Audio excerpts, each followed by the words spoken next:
आपण पाहत आहात जनता न्यूज एक्सप्रेस। प्रधानमंत्री जी के जनहित में संचालित तमाम योजनाओं के संदर्भ में आपको श्री अमित कौशिक जी जो राष्ट्रीय अध्यक्ष हैं इन संचालित योजनाओं के, आपको राष्ट्रीय महासचिव के रूप में नियुक्त किया गया है, जो मुंबई प्रदेश ही नहीं महाराष्ट्र समेत देश के लगभग सभी राज्यों में अपनी नैतिक जिम्मेदारियों का बखूबी निर्वहन करेंगे।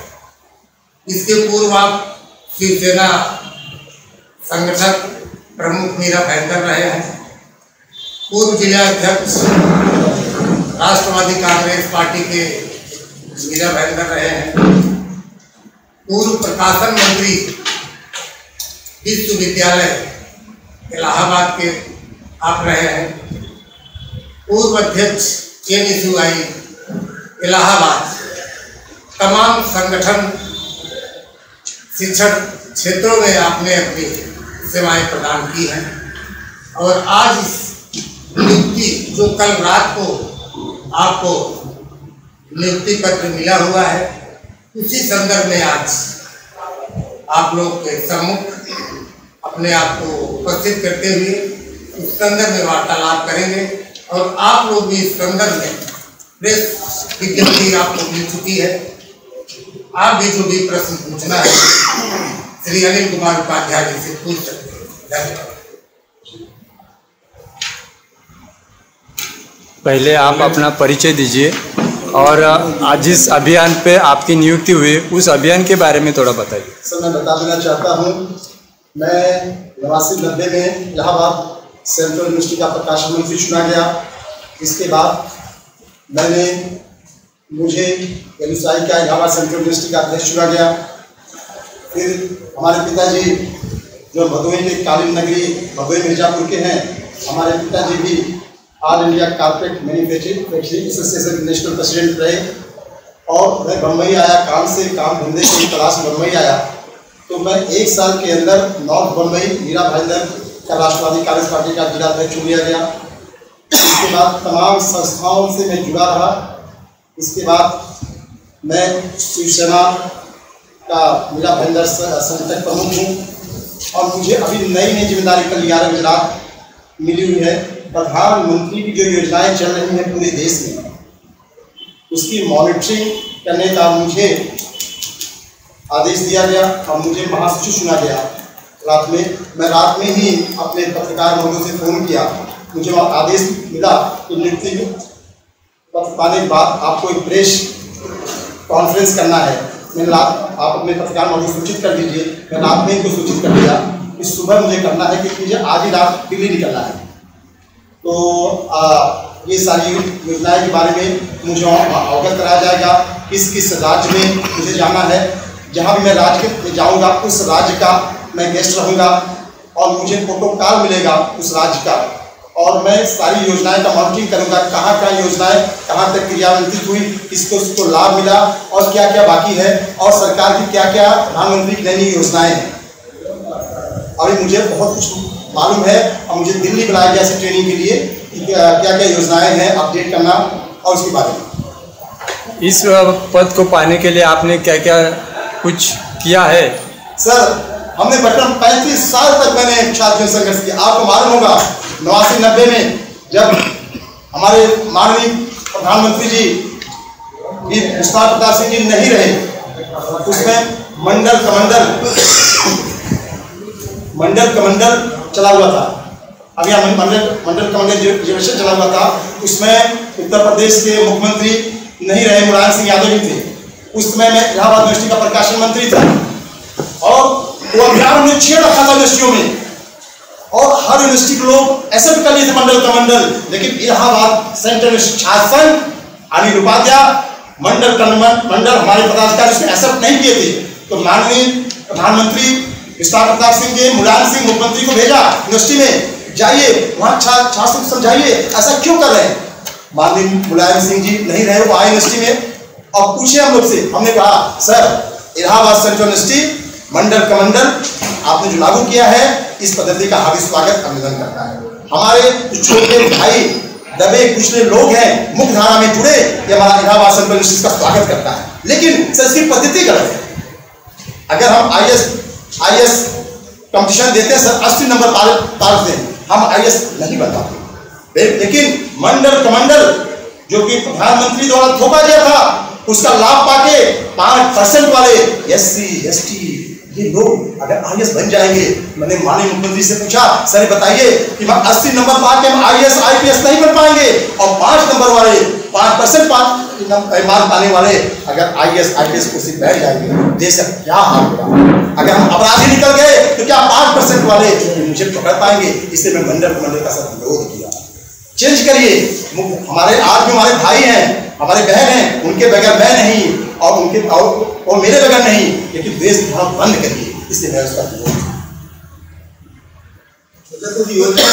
प्रधानमंत्री जन कल्याण योजना चल रही है आप देश के अंदर? सर योजनाएं बहुत चल रही हैं, जैसे कि आप देख रहे हैं कि एजुकेशन में भी चल रही है, और ये जो किसान की योजनाएं हैं। 10 बताइए, 10 ज्यादा बताइए, 10 बताइए। अभी नया कौन सा वो बताओ। सर देखिए, मुझे अभी नई नियुक्ति मिली है, मुझे दिल्ली बुलाया गया है और सारी योजनाएं के बारे में अवगत कराने की। मैं अभी शिवसेना का शहर का संगठन प्रमुख हूँ। कौन सी शिवसेना? शिंदे साहब से ना सर, शिवसेना जब आती है तो थोड़ा सा कंफ्यूजन हो जाता है कि क्या अधिकतर जो जूनियर लोग हैं उनको बड़ा सर की शिवसेना नहीं पता है। नहीं सर, एक नाथ शिंदे की शिवसेना, परिवहन मंत्री प्रताप सरनाईक की शिवसेना, और मुझे सर बहुत जिम्मेदारी दिया है, और जिम्मेदारी दिया मैंने प्रताप सरनाईक को जिता के लाया और मंत्री भी बना के लाया सर। काफी राजनीतिक पक्षों का दौरा कर चुके हो, आखिरी शायद और पहला और आखिरी शायद आपका बीजेपी का ही प्रवास होगा, ऐसा मुझे लगता है। सर ऐसा कुछ नहीं है सर, आज पूरा विश्व भारतीय जनता पार्टी का, उसके कार्यशैली का पूरा विश्व दीवाना है। मैं क्या सर, आपने दिल से पूछिए। ठीक है, आपको जो इतनी महत्वपूर्ण जिम्मेदारी दी जा रही है, प्रधानमंत्री द्वारा बनाए गए जो सारे योजनाओं की जानकारी आपको देना है, लोगों तक पहुंचाना है। तो प्रधानमंत्री द्वारा आवास योजना एक निकाली गई थी, उसका क्या हुआ, उसके बारे में तो आपको पता ही है। बिल्कुल सर, बिल्कुल। उसके बारे में थोड़ा खुलासा कीजिए। सर उसमें ये है, प्रधानमंत्री योजना में उन्होंने इनकम प्रूफ का रखा है, जैसे 6 लाख तक LIC आ गए, लो इनकम आ गए, HIG आ गए, MIG आ गए, 3 सेक्टर में बांटा गया है। ये योजनाएं बीच बंद कर दी थी, लेकिन माननीय प्रधानमंत्री ने फिर से लागू कर दिया, और महाराष्ट्र में ये योजनाएं के जो ये अफोर्डेबल हाउसिंग चल रहा है, इसके हम महाराष्ट्र के अध्यक्ष है हमारे मित्र राजेश दुबे जी हैं, इसके अध्यक्ष। जो मुंबई में लोगों ने जो फॉर्म भरे गए थे, वो फॉर्म पात्र माने जाएंगे या अपात्र माने जाएंगे? सर अगर वो उनकी इनकम 6 लाख के अंदर है, अगर हिंदुस्तान उनके पास कोई घर नहीं है, तो उनको पात्र है, उनको मिलेगा। अगर उन्होंने कुछ डॉक्यूमेंट में छिपा रखा है तो अपात्र हो जाएंगे सर। अभी अच्छे दिन आएंगे। बिल्कुल सर आएगा सर, क्या बोलते हैं सर? पाकिट देंगे तो आ जाइए। अच्छे दिन चले सर, बताइए। जब आएगी, हम मरने के बाद आएगी। अरे सर क्या बोल रहे हैं, अच्छे दिन चल रहे हैं। पूरा विश्व दीवाना है मोदी जी का, भारत का। भारत सर विश्व गुरु बन चुका है। सर अमेरिका ने 24% हमारे पे कर लगा दिया गया है, उसके बारे में क्या कहेंगे? सर ऐसा है कि कोई भी देश सर जो ये कर लगा दिया सर, सिवाय मैं नहीं बोल सकता। तो माननीय हमारे बात विश्व गुरु की थी, इसलिए मैंने पूछा आपसे। नहीं सर, हेलो, ये हमारे माननीय प्रधानमंत्री जी अमित शाह जी बताएं सर, इस बारे में नहीं बोल सकता क्योंकि ये इंटरनेशनल मुद्दा है। ठीक है, आप जब मुंबई में रह चुके और काफी प्रवास कर चुके मुंबई के बाहर सर मैं करेल वर्ली का ही हूँ जी, वही मैं कह रहा हूँ। आपके गोद का पैदा हुआ बालक हूँ। सर मैंने सवाल है हमारा, अल्पसंख्यक और मुसलमान लोगों के लिए क्या सुविधाएं योजनाएं सर भाई हमारे राष्ट्रीय अध्यक्ष महमूद बेग जी हैं, इसके प्रधानमंत्री के योजनाएं के, और हमारे राष्ट्रीय अध्यक्ष अनिल कौशिक जी हैं, और कहीं न कहीं महमूद बेग जी का बहुत बड़ा आशीर्वाद मेरे ऊपर है कि मुझे वहां से बनाया गया। और अल्पसंख्यक की सर, आप प्रधानमंत्री से बोल रहे हैं, अभी आप वक्फ बोर्ड देखिए ना, वक्फ बोर्ड कांग्रेस ने किस तरह मुसलमानों को बका रखा था, क्या आप बताइए सर। बटेंगे तो बटेंगे, सर बटेंगे कटेंगे बात नहीं सर, फडणवीस जी महाराष्ट्र में दूसरी बार मुख्यमंत्री की कुर्सी पर विराजमान हुए हैं। इससे पहले कार्यकाल में 1,000 रुपए लेकर के 500 रुपए लेकर के, क्योंकि आपकी राजनीति मुंबई और मीरा भाईंदर के आसपास में अच्छी खासी हुई है, पॉलिटिक्स में आपने अच्छा अनुभव किया है, तो आप मुझे बताएं कि जो फडणवीस की सरकार, पिछली सरकार थी, उसने कम से कम कई लाख लोगों के लिए प्रधानमंत्री आवास योजना के तहत मकान लेने के लिए कम से कम करोड़ रुपया के लेकर के फॉर्म भरवाया था, और उसके बाद उस पैसे का क्या हुआ, कोई आउटपुट नहीं है। मतलब एक सरकार चली गई, फिर बाद में पार्ट टाइम सरकार आ गई, और उसके बाद फिर फुल टाइम सरकार आ गई, लेकिन ये 3 सरकार आने के बाद इसका कुछ अता पता ही नहीं। सर ऐसा नहीं है, सबको इन्फॉर्म किया गया कि आप अपात्र हैं, आप अपने पैसे वापस लीजिए, तो एक सर्टेन टाइम पीरियड दिया गया था, एक महीने का समय दिया गया था कि इस समय में आपके जो पैसे हैं आप क्लेम करके इसको वापस मैं करूँगा। लेकिन जितने लोग क्लेम किए सर उसको वापस हुआ, जो नहीं क्लेम किए सर उनको वापस नहीं हुआ, और वही मार्केट में डिडॉ पीट रहे हैं कि हमारे इतने पैसे फंस गए। जो भी क्लेम किए सारे पैसे सबके वापस हुए। और सर रही कि ये प्रधानमंत्री की योजनाएं, मैं बता देना चाहता हूँ 10 योजनाएं महोदय साहब पूछ रहे थे कि प्रधानमंत्री की 10 योजनाएं कौन कौन से हैं।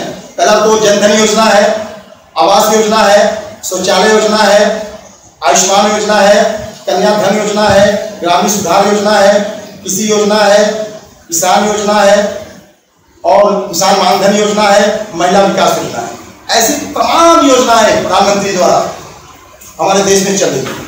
सर अभी आपने किसान का उल्लेख किया, और किसान खुद प्रधानमंत्री के दिल्ली में बिल को लेकर के विरोध कर रहे थे। तो जब प्रधानमंत्री अगर किसानों के हित में सोचते हैं तो उनके रास्ते में रोड़ा खड़ा करते हैं और उनके बिल को पारित नहीं करते हैं। सर प्रधानमंत्री जी हिंदुस्तान के जो किसान हैं, हर किसान को 6,000 रुपया साल का देते हैं, हर 4 महीने में 2-2 हज़ार मिलता है किसान को।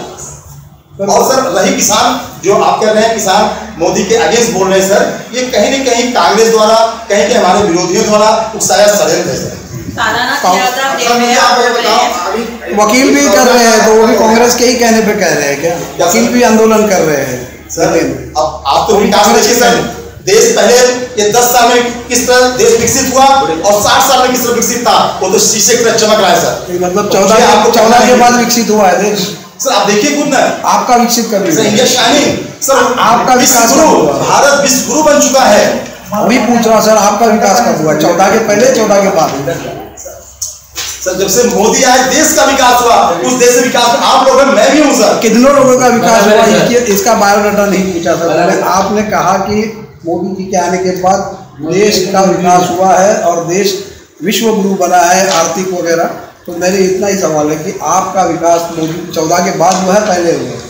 सर एजुकेशन तो 14 के पहले मिला था, डिग्री मिली है मोदी आने के बाद। उन्हीं की तरह डिग्री है कि आपकी? क्या सर मोदी जी की तरह ही डिग्री है कि नहीं सर?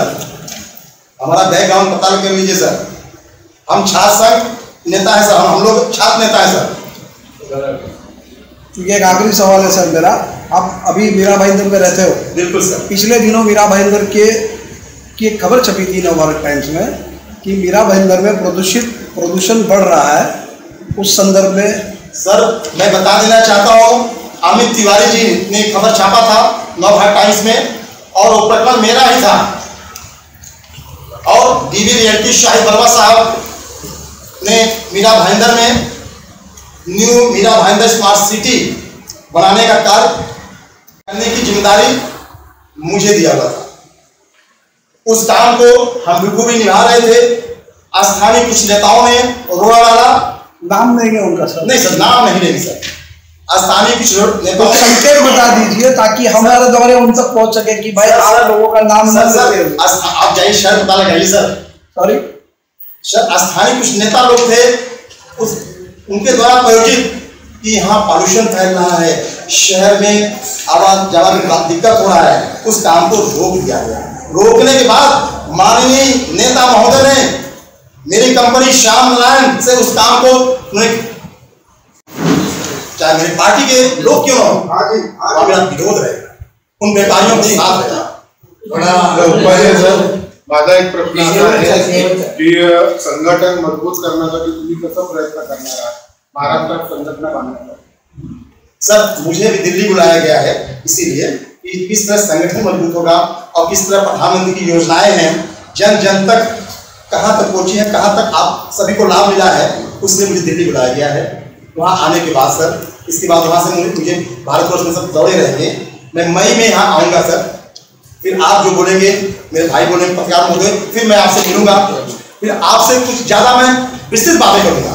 थोड़ा अभी सर मैं अंडर ट्रेनिंग हूँ सर, अंडर ट्रेनिंग हूँ, आप जैसे अंडर ट्रेनिंग जितने भी योजना है सबके बारे में आपको वहाँ पे बुलाया गया दिल्ली में जानने के लिए, लेकिन आपने पूरा इंक्वायरी किया कि योजना के तहत सब लोगों को पूरी फैसिलिटी मिल रही है या नहीं मिल रही है? मैडम जी मुझे दिल्ली बुलाया गया है सारी योजनाएं को अवगत कराने के लिए। इसके बाद मैं हर जिले में हर कमिश्नर से उनसे लिस्ट मांगूंगा कि ये प्रधानमंत्री योजनाएं जो भी हों, जितनी योजनाएं चल रही है, कितने लोग को इसको बेनिफिट मिला, उनका मुझे लिस्ट दीजिए और क्या उनको दिक्कत आ रही है, इस समस्याओं को हल करने के लिए कोई जिम्मेदारी मुझे दी गई है।